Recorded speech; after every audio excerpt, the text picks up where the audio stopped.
बिहार विधानसभा चुनाव 2025 भारी संख्या में उम्मीदवारों का पर्चा रद्द हुआ। आखिर क्यों चुनाव आयोग पर्चा रद्द कर देता है? पार्टियां अपने उम्मीदवारों के नामांकन रद्द होने से परेशान।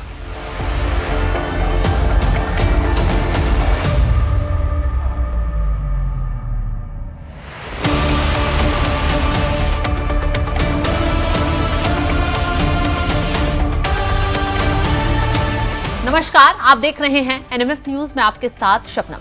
बिहार में पहले चरण के लिए नामांकन हो चुका है और अब प्रत्याशी अपने अपने क्षेत्र में प्रचार भी कर रहे हैं। बड़े नेताओं का दौरा शुरू हो चुका है। मोदी, अमित शाह रैली धुआंधार कर रहे हैं और विपक्ष पर हमला भी बोल रहे हैं। वहीं दूसरी तरफ विपक्ष भी अपनी पूरी ताकत झोंक रहा है और सरकार की पोल भी खोल रहा है। लेकिन नामांकन रद्द होने से कई पार्टियों का समीकरण बिगड़ चुका है और पहला झटका चिराग पासवान को लगा जब सीमा सिंह का नामांकन रद्द हो गया।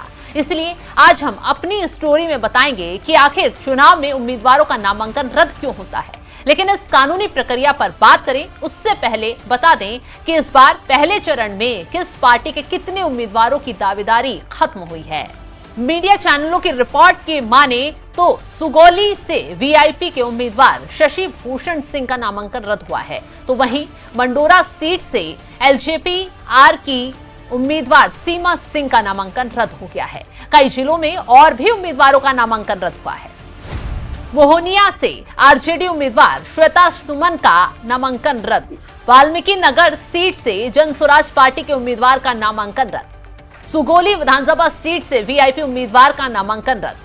मंडोरा सीट से एलजेपी आर उम्मीदवार का नामांकन रद्द। चिरैया सीट से बीएसपी उम्मीदवार का नामांकन रद्द। लिस्ट लंबी है और उम्मीदवारों की निराशा भी ज्यादा है। लेकिन क्या आप जानते हैं कि आखिर उम्मीदवारों की क्यों नामांकन रद्द किए जाते हैं? आपको पता होगा कि चुनाव आयोग ने बिहार विधानसभा चुनाव 2 चरणों में कराने का फैसला किया है। पहला 6 नवंबर को होगा और दूसरा चरण 11 नवंबर को होगा। वहीं 14 नवंबर को नतीजे घोषित कर दिए जाएंगे। अब हम आपको बताते हैं कि आखिर क्यों उम्मीदवारों का पर्चा रद्द किया जाता है और इसका कारण क्या होता है। आखिरकार उम्मीदवार क्या गलती करता है कि उसका पर्चा रद्द हो जाता है और वो चुनाव लड़ने से रह जाता है। चुनाव कवर करने वाले और कानून के जानकारों की माने तो चुनाव आयोग का नियम इतना कड़ा है कि थोड़ी सी गलती आपकी उम्मीदवारी रद्द कर देती है। नियमों की माने तो एक बार रद्द नामांकन तुरंत बहाल नहीं होगा, लेकिन उम्मीदवार के पास 2 कानूनी विकल्प होते हैं। पहला विकल्प है पुनर्विचार याचिका दायर करना। इस याचिका के माध्यम से उम्मीदवार चुनाव आयोग के सामने विनती कर सकता है। मानना न मानना उसका काम है। अब हम आपको बताते हैं कि वो 10 कारण क्या हैं जिनकी वजह से नामांकन रद्द हो जाते हैं। बिहार विधानसभा चुनाव 2025 नामांकन रद्द होने के 10 कारण।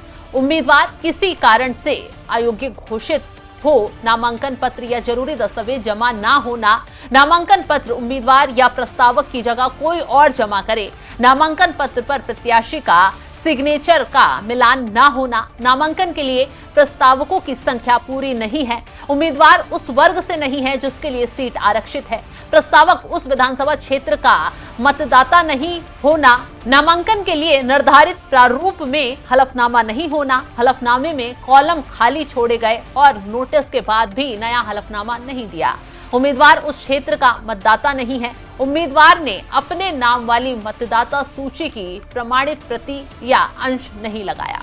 तो अब आप समझ गए होंगे कि आखिर क्यों उम्मीदवारों की उम्मीदवारी को अवैध घोषित कर दिया जाता है और इसका कारण क्या रहा है। बिहार में सभी पार्टियां नामांकन रद्द होने से परेशान हैं और विधानसभा सीट खाली होने से परेशान हैं, क्योंकि अब उन्हें वहां किसी तीसरे को समर्थन देना पड़ेगा या उसका समर्थन करना पड़ेगा। लेकिन कौन जीत बात, वो क्या समर्थन करेगा या पार्टी ज्वाइन करेगा, ये कहना मुश्किल है। हम यहाँ पर पीएम मोदी का भाषण आपको सुनवाते हैं। जब वो बिहार की धरती पर गए तो कैसे विपक्ष को जमकर आईना दिखाया। साथियों, आप मोदी को भली भांति जानते हैं। ये आपका मोदी चांदी का चम्मच लेकर पैदा नहीं हुआ है। मोदी गरीबी में रहा है, उसने गरीबी के दुख दर्द को सहा है और इसलिए आज जब देश के गरीब ने मोदी को सेवा का अवसर दिया है तो पूरी शक्ति से, पूरी ताकत से देश में गरीब को मदद पहुंचा करके गरीबी को इस देश में खत्म करने का पूरा प्रयास कर रहा है। गरीब के लिए पक्का घर सपना होता है।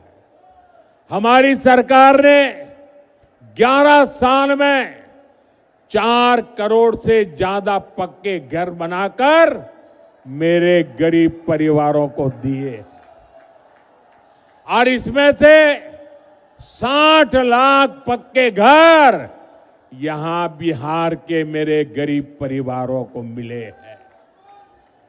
हर गरीब को घर का चूल्हा जलता रहे, इसलिए मोदी मुफ्त अनाज देता रहता है। हर गरीब को मुफ्त इलाज, मुफ्त बिजली कनेक्शन, मुफ्त गैस कनेक्शन, सस्ती गैस, ये सिर्फ सुविधाएं नहीं, ये सम्मान भरा जीवन देने वाली जरूरतें हैं। और इसका सबसे अधिक फायदा दलित, महादलित, पिछड़े, अति पिछड़े परिवारों को हो रहा है। दशकों तक बिहार के लोगों को आरजेडी कांग्रेस ने सामाजिक न्याय के नाम पर सिर्फ धोखा दिया। ये एनडीए सरकार है जो सामाजिक न्याय को सही मायने में सच करके दिखा रही है। साथियों, आज कांग्रेस के पूर्व अध्यक्ष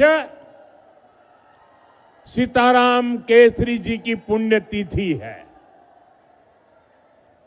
देश कभी नहीं भूल सकता कि किस तरह कांग्रेस के इस परिवार ने सीताराम केसरी जी का अपमान किया था। आज का दिन हमें याद दिलाता है कि कांग्रेस दलितों, पिछड़ों के अधिकार छीनने के लिए क्या कुछ कर सकती है। इन लोगों के लिए सिर्फ अपना परिवार ही सबसे बड़ा है। और आपने टीवी पर भी देखा होगा, कांग्रेस पार्टी के अध्यक्ष थे सीताराम केसरी, हमारे बिहार का गर्व थे सीताराम केसरी। इस परिवार ने सीताराम केसरी जी को उनके घर में बाथरूम में बंद कर दिया। इतना ही नहीं, उनको उठा करके फुटपाथ पर फेंक दिया और सीताराम केसरी के पास जो कांग्रेस का अध्यक्ष पद था, इस परिवार ने उस अध्यक्ष पद की चोरी कर ली। साथियों, ये ऐसे लोग हैं जिनको आपके परिवार की कोई चिंता नहीं है।